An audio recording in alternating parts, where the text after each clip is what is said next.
Join me while I art journal, one of my favourite pastimes.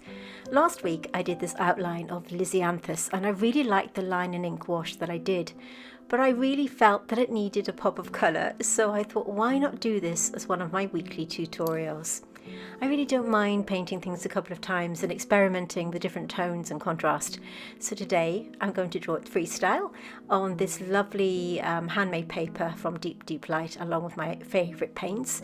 But if you want to join in, of course, you can use whatever you want to, and I'd love to see your finished paintings on our Facebook group if you'd like to join us over there.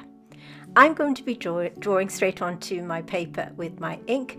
This is a waterproof ink and I'm using my beloved Esterbrook Niblet pen, and your free outline of course is waiting for you over on our free membership level on Patreon, and I'll tell you a little bit later on how you can have it for free. It's yours to keep and it's here to support this video. So these little sketches and doodles are all about just having fun with your painting and relaxing and taking the pressure out of all the stress and sometimes hard work that paintings can feel like. I've really loved my art journaling journey and I'm going to continue it for the foreseeable because I'm having so much fun taking the stress and the pressure away from painting as a professional artist. Now you might find it strange drawing completely freehand onto the paper using an ink pen. I did indeed find this strange myself until I practiced this technique. The problem for me with working with a pencil straight onto the paper just means that it's constantly erasing the mistakes that I make. When I make an error when I'm drawing this way, I work with it rather than against it, because of course drawing onto watercolour paper means that you can damage the paper by constantly erasing. Now there's nothing wrong with tracing it down, which is why I give you the outlines, but for me I really enjoy the practice of getting it wrong and making that work in my favour rather than against it.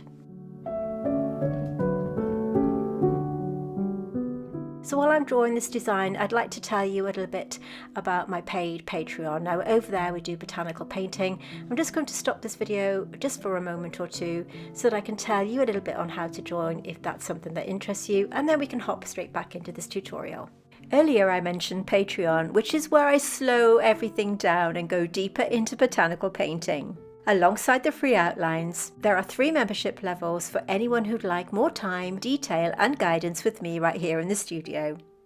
Now Clematis is the core membership tier. This is where I share longer, more considered botanical art tutorials, materials, outlines, reference photograph, in-depth process so that you can create art that you are proud of no matter what level that you're at. And for those who'd like more personal support, my Rose tier includes everything from the other 2 membership levels, along with one-to-one time with me via video call, individual critique and a video response made just for you. Magnolia is my monthly mini tier. Now this includes shorter, more relaxed lessons, things like quick doodles, small studies, podcasts and informal explorations that fit easily around your everyday life. Remember that if you're a member of the Clematis and Rose tier, you'll also have full access to everything in the Magnolia tier, so nothing is missed. All of the tutorials across Patreon are suitable for all levels. I teach using a learn to paint as you paint approach, so whether you're just starting out or whether you've been painting for years, you can follow along at your own pace. Patreon is also very easy to use now. Everything is kept in one place. You can use the search bar to quickly find the tutorial or topic that you're looking for without having to scroll endlessly. And if you're planning to stay for a while, do take advantage of the annual membership. My Patreon is about making space for depth, learning and evolving botanical art practice. If that sounds like something you'd enjoy, we'd love to see you there. Okay, so you can leave and join my Patreon at any time, and of course we've got that free level so you can grab all your free outlines and they're yours to keep. I've also given you the reference image on Patreon for free in case you want to make a more detailed painting for yourself. My compliments to you.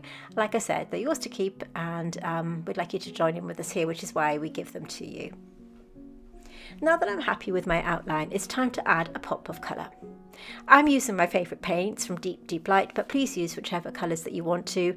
I'm pointing here to a rather special colour called Ruta's Dream. It's a purpley sort of greyish tone, and it has a lot of pink in the granulation, and I'm going to be using that for some of the flowers on the petals on the Lisianthus. Now the colour that you can see me using here, this kind of yellowy green tone, is called Masha's green, and I'm also adding a colour called green Woodpecker.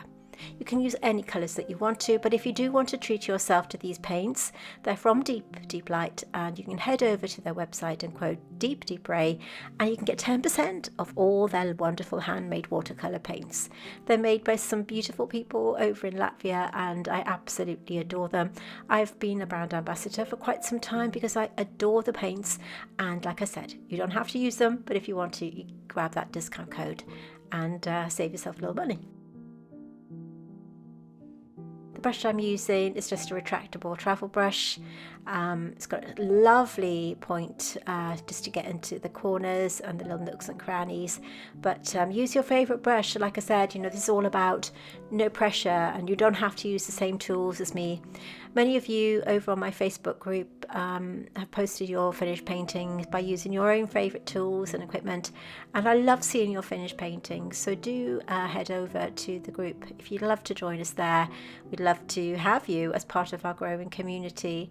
We're a closed group, and it's headed up by our lovely Rose and my other team members who take care of you over there, offer advice, and of course we love to see your completed paintings from our YouTube channel here.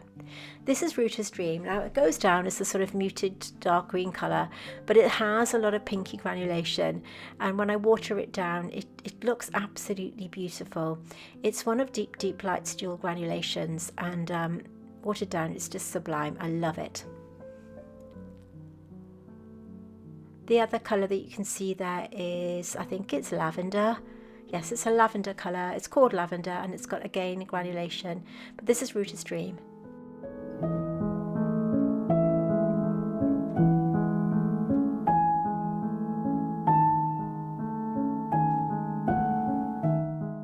I'll mention again the little bumblebee that you see holding my page open is again from Esterbrook, and many of you have asked me about it.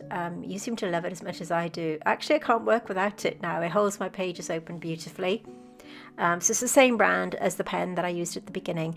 The ink I'm using is Diamine, and I think it's Earl Grey, but you could use any black ink that's not water soluble. You don't want water soluble ink for this particular painting, although we have used water soluble paint in the past for a completely different effect.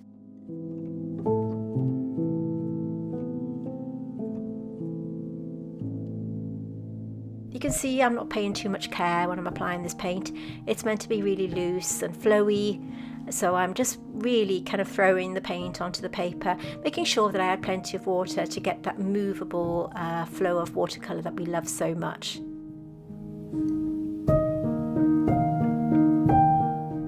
The colour that you see me using here is green Woodpecker, and again I'm just letting the colours blur together. It doesn't really matter for this painting. The Patreon tutorials, of course, are much more polished and much more, what's the word I'm looking for? Much more put together, I suppose, and a lot more detailed. And you won't find them here on YouTube. They are written exclusively for my patrons. And like I said, I'd love to see you there. It's a way to support my channel as well. The thing I love about art journaling is it really slows my mind down, and it stops me from overthinking my painting, because I think as a professional artist sometimes I can have a tendency to overthink and overwork my paintings, wanting them to be perfect, and of course we all want that from time to time when we're working, but sometimes for me this is my way of relaxing, and I'm really enjoying sharing it with you. Many of you seem to enjoy these little videos, so they're here to stay. I'm just letting that green paint sort of merge into that purpley paint because I really like the effect, and it gives the viewer the kind of idea that these paints are all kind of merged and running together.